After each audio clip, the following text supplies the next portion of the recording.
عزاداران سید الشہداء اور جو بھی جہاں جہاں بھی کھڑے ہو کے اس تقریر کو سن رہے ہیں، چاہے وہ کسی فرقے، کسی مذہب، کسی دھرم سے تعلق رکھتے ہوں، میری بات کو چند لمحے غور سے سنیں۔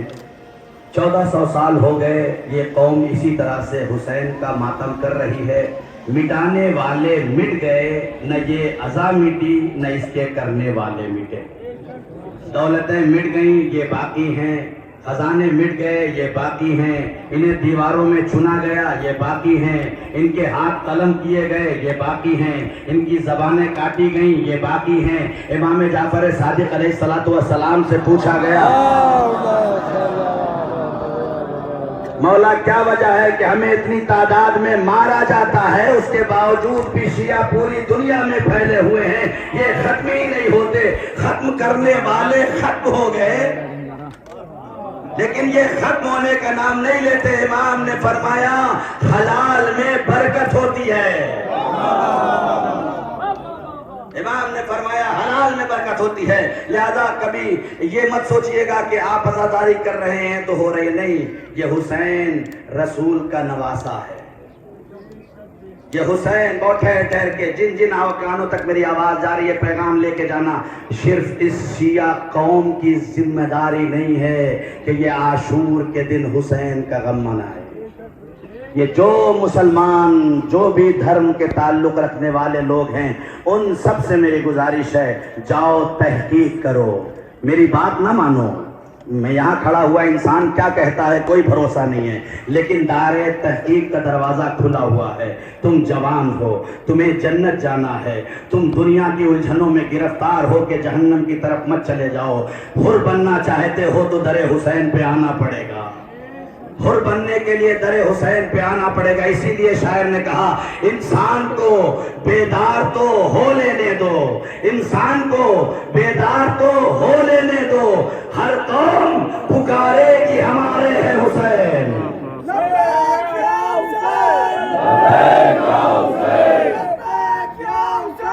لبیک یا حسین،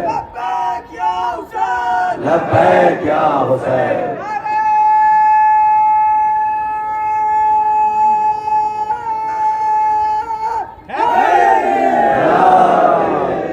جلدی میں آپ کے اور جلوس کے درمیان بہت زیادہ حائل نہیں ہوتا، آپ جانتے ہیں کہ میری تقریر کوئی بہت طولانی نہیں ہوتی، بس پیغام ہوتا ہے۔ ان نوجوانوں کے ہاتھوں میں جو موبائل ہے میں ان سے خطاب کرتا ہوں، جو 2.5 GB 2 GB پر ڈے اپنا ادھر ادھر کی خرافات میں لگاتے ہیں، وہ اپنے راستے کو صحیح کرنے کے لیے کم سے کم ہفتے میں ایک دن لگائیں کہ یہ شیعہ قوم پاگل نہیں ہے، 1400 سال سے یا حسین کر رہی ہے، اور نہ جانے کمال ہی ان کا الگ ہے، یہ جہاں ہیں وہاں آفاق آسمان پر چھائے ہوئے ہیں، کئی حسن نصر اللہ بن کے چھائے ہیں، کئی علی سیستانی بن کے چھائے ہیں، کئی رہبر معظم علی خامنائی بن کے چھائے ہیں، اور کئی قاسم سلیمانی بن کے چھائے ہیں۔ یہ سب بھی وہ ہیں جن کے پاس اسلحے ہیں، مارنے والے اور ہیں، بچانے والے اور ہیں۔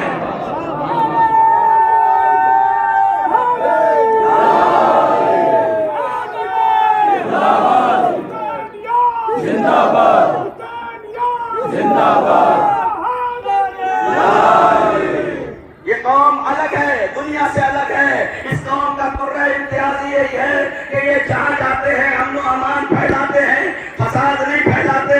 یہی وجہ ہے کہ 1400 سال سے لے کر آج تک شیعوں میں کوئی ٹیررسٹ نہیں ہے، کوئی ایک ٹیررسٹ، جملہ آگے آپ کی نظر کرتا ہوں، کوئی ایک ٹیررسٹ وجود میں نہیں آتا۔ کیوں؟ اس لیے کہ یہ اپنا ہاتھ اٹھاتے ہیں تو کسی دوسرے کو مارنے کے لیے نہیں، اپنے سینے پہ مارتے ہیں، یہ کسی دوسرے کو نقصان نہیں پہنچاتے۔ یہی وہ قوم ہے جو آگ جلاتی ہے لیکن کسی کے گھر میں آگ لگانے کے لیے نہیں، حسین کا ماتم کرنے کے لیے۔ لاؤ کوئی قوم ایسی ہے۔ میں بس جلدی ان اہلکاروں کا، جو آفیسرز ہیں، جو پولیس ہے، جو صبح سے ہمارے ساتھ کھڑی ہوئی ہے، ہم ان کا شکر گزار ہیں ان کے کہ یہ صبح سے لے کے اب تک ہماری حفاظت میں لگے ہوئے ہیں۔ ان لوگوں کا بھی شکریہ، جو مومنین جہاں جہاں سے آئے ہیں، ان بچے نوجوان، ان سب کا شکریہ ہے۔ آؤ یہاں بیٹھو، سنو، سمجھو، اس لیے کہ تمہارا نبی کہہ رہا ہے حسین منی وانا من الحسین، حسین مجھ سے ہے اور میں حسین سے ہیں۔ سن 61 ہجری سے پہلے نبی حسین سے ہیں، سن 61 ہجری کے بعد رسول حسین سے نہیں، حسین رسول سے نہیں بلکہ رسول حسین سے ہیں۔ کیا وجہ ہے؟ سن 61 ہجری سے پہلے نماز رسول سے، روزہ رسول سے، حج رسول سے، زکوٰۃ رسول سے، لیکن سن 61 ہجری کے بعد حسین نے کربلا کی تپتی ریت پر ایک ایسا سجدہ کر دیا کہ سجدہ پکار کے کہتا ہے سجدہ حسین سے، نماز حسین سے، آدم حسین سے، نوح حسین سے۔ اس لیے کہ اگر حسین نہ ہوتا تو کائنات کا کوئی کام وجود میں نہ ہوتا۔ آنکھوں میں گریہ آ گئے، آنسو آ گئے، ہم کیوں نہ روئیں؟ ہم سے پوچھا جاتا ہے تم روتے کیوں ہو؟ خدا کی قسم جتنا ظلم اہل بیت پہ کیا گیا ہے، جو اجر رسالت ہے، جو رسول نے جس کی محبت مانگی تھی، اس پر اتنا ظلم کیا گیا کہ اس کے گلے پہ اتنے وار کیے گئے۔ روایت یہ کہتی ہے کہ جب شمر حسین کا گلا کاٹ رہا تھا تو کاٹنے سے پہلے اپنی تلوار کو پتھر پہ مار رہا تھا۔